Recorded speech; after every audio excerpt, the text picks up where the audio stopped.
Good morning, Scott here, known as Cantaloupe to some online, and I'm bringing another video to you on a subject that's interesting to me. It might be of interest to you or someone you know, and I want to talk about success and a couple of implications, some things connected to the idea.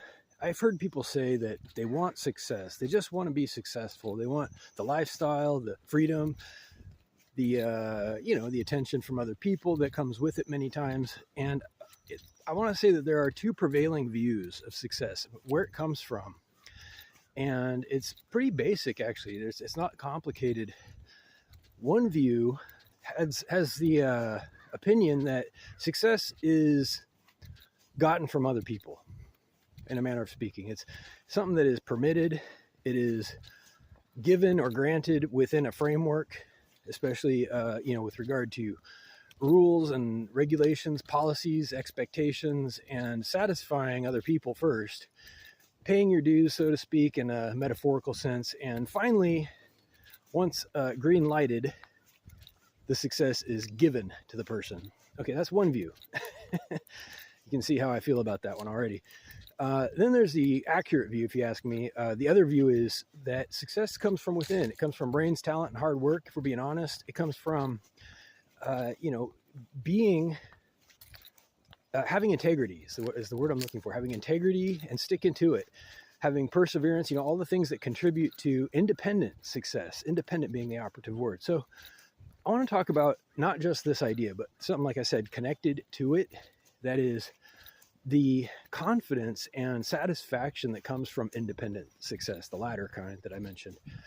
And on the other hand, the absolute terror that comes from depending on other people, in principle, on success. Expecting to have to satisfy somebody, expecting to have to, earn it by way of permission from other people. Because when you need that, when you're dependent, in the best of cases, on other people's approval, their green light, their permission, you become a tool of them. And suddenly, everything is uncertain. Literally everything is uncertain. And uncertainty comes with fear, right? Fear is crippling. So one of these is kind of a successful mode and the other is not. Fear itself, I want to talk about that. A fearful heart, not to get too sappy or poetic, but a fearful heart will have an opportunity for evil. They say, I've said this in other videos, in a heart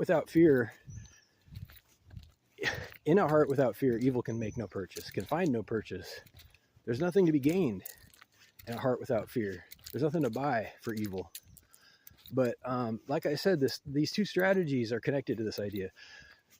The strategy where you must become part of somebody else in order to achieve something is very scary to people.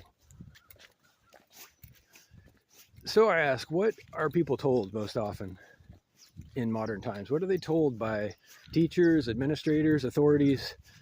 They're told to behave or else. They're told to follow the rules, to work hard, but definitely, and first and foremost, follow the rules, satisfy their superiors, and maybe they'll be successful. And there isn't even really a promise. I'm adding that last part. It's kind of implied, but they don't even actually say it, do they? But the best case is you know somebody, or you're trying to make sense of these rules that never even, they just kind of trail off, don't they? So there's really only one way to do it. There's only one way to live, if you ask me, to be happy, that is. If happiness is something you're interested in, and that is to be independent. Be independent and be independently successful on your own terms without needing or requiring or seeking at first the approval and green light of other people. It doesn't work. It's not a good long-term strategy. I mean, maybe other people are going to be generous. I'm not going to wait around for that. Reach out if you like with questions or comments to whitehotrobot@gmail.com. Thank you.